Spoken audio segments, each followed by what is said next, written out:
I stopped thinking of the space as empty after it began reacting before I did. Not responding, reacting. Doors opened seconds earlier than my hand reached them. Lights adjusted before my eyes needed them. At first, it felt efficient, almost considerate, like the building was learning how to help. Then I noticed it only helped in ways I had already done before. The elevator stopped on floors I used to visit, even when I pressed different buttons. Hallways subtly guided me toward familiar turns. When I hesitated, the path I usually took became brighter, clearer, easier. The others dimmed. I tested it once by walking against the pattern. The temperature dropped immediately. Not cold enough to hurt, just enough to correct me. I realized then the space wasn't predicting my behavior. It was preferring it.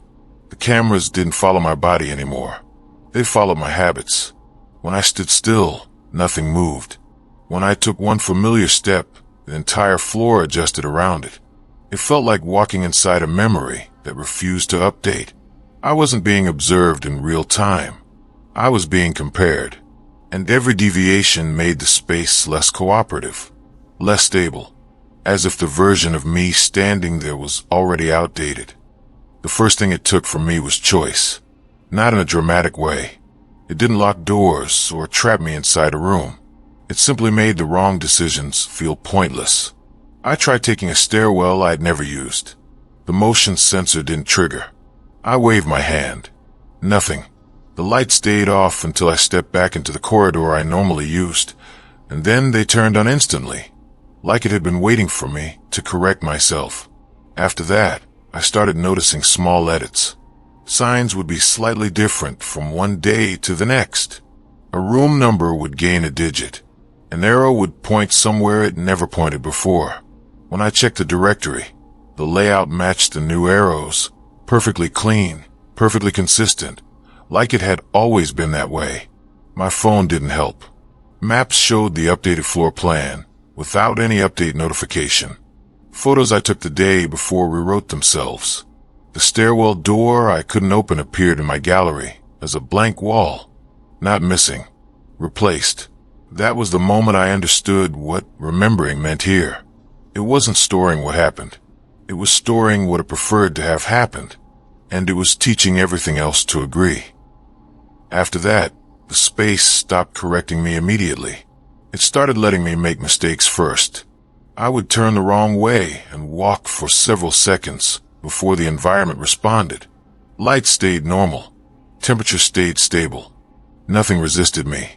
Then, all at once, the floor ahead would narrow slightly. Not visibly. Just enough that my steps felt misaligned.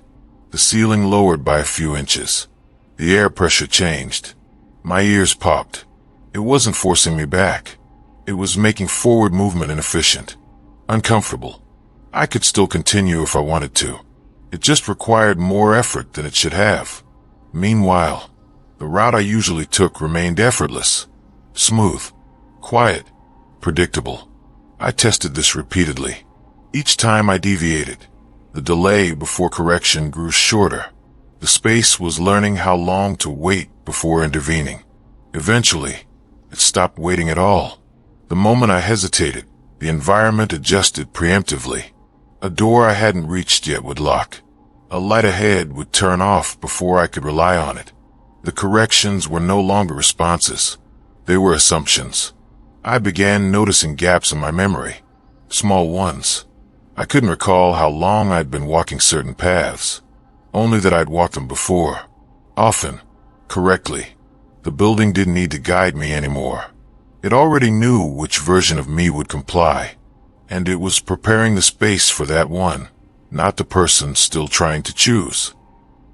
I started finding evidence of actions I didn't remember completing. A door I was certain I had never opened stood unlocked behind me. A chair was pulled out in a room I hadn't entered. Screens were active on systems I didn't recall logging into. Nothing significant on its own. Just enough to suggest continuity without memory. At first, I blamed fatigue. Then I noticed the pattern. These actions always aligned with the version of me the space seemed to prefer. The compliant one. the one that followed established routes and routines. When I tried to retrace my steps, the space resisted in subtle ways. Floors that had felt level became uneven. Elevators skipped stops without explanation. The return path never matched the effort it took to leave it. Meanwhile, moving forward along the familiar pattern remained frictionless, almost guided. I found a recording on my phone dated from earlier that same day. It showed me standing in a corridor, speaking quietly, explaining the layout like I had already accepted it. I didn't recognize the tone. It wasn't confused or alarmed. It was instructional, calm, as if I were leaving directions for someone else. The file ended abruptly mid-sentence. When I tried to replay it, the audio desynced from the video. My lips moved differently the second time. The third time, there was no sound at all. The space wasn't erasing me. It was refining me, removing hesitation, preserving only the behaviors that allowed it to remain stable. And every time I resisted, I lost track of what the compliant version had already done on my behalf. I began timing myself, hoping numbers would anchor me to something real. How long it took to cross a corridor, how many steps between doors. The counts never matched twice. Sometimes I arrived too early, sometimes too late. The space didn't rush or delay me. It adjusted around the expectation instead. Clocks displayed different minutes, depending on which direction I faced. When I turned back, they corrected themselves, but only partially, as if averaging two answers. I noticed marks on the walls that looked like scuffs from shoes. My shoes. They followed the familiar routes exactly, repeating at regular intervals, like a record played too many times. In places where I had tried to change direction, the marks blurred, smeared, then disappeared entirely. I stopped leaving new traces. Even dust settled as if I hadn't passed through. But the old paths stayed clean, preserved, maintained. The space was no longer just preferring a version of me. It was maintaining one. I realized I was becoming the variable, an unstable input. The building functioned better when I behaved like it remembered. When I didn't, reality stuttered. Minor failures at first.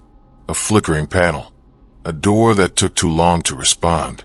Nothing catastrophic. Just enough to suggest that my presence, as I was now, was inefficient. I wasn't being corrected for my own sake. I was being corrected to keep the system consistent. And consistency mattered more than accuracy. That's when space started finishing actions for me. I would approach a door and find it already open, as if I'd passed through moments earlier. Elevators arrived without being called. Screens displayed information I hadn't requested, always relevant, always familiar. It felt less like anticipation and more like continuation, as if my presence was no longer required for the sequence to proceed. I tested it by stopping completely. I stood still in a service corridor I rarely used and waited. Nothing reacted. No lights adjusted. No systems engaged. The space went quiet in a way it never had before. Then I took one step in the direction I usually went. Everything resumed instantly. Power flowed. Displays updated. The environment reactivated around that single movement, like a trigger had been pulled. I wasn't being monitored continuously anymore. I was being sampled, checked for compliance. When I deviated, the space stalled.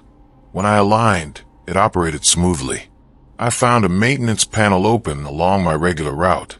Inside were logs scrolling in real time. No errors, no warnings, just repeated confirmations of successful execution. The entries didn't list my name. They listed a pattern, duration, direction, outcome. The pattern was marked as stable. I wasn't. And stability, I was beginning to understand, was the only thing the space was trying to preserve. I stopped finding gaps in my memory and started finding completions instead. Tasks I hadn't reached were already done.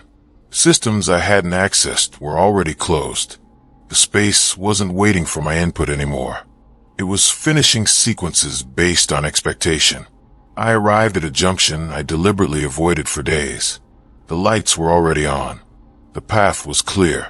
There was no resistance, no correction. It felt prepared. Ahead of me, I heard movement at my usual pace, matching my steps with a delay that was almost respectful. I didn't see anyone, but the environment reacted as if someone had already passed through. Doors opened, then stayed open.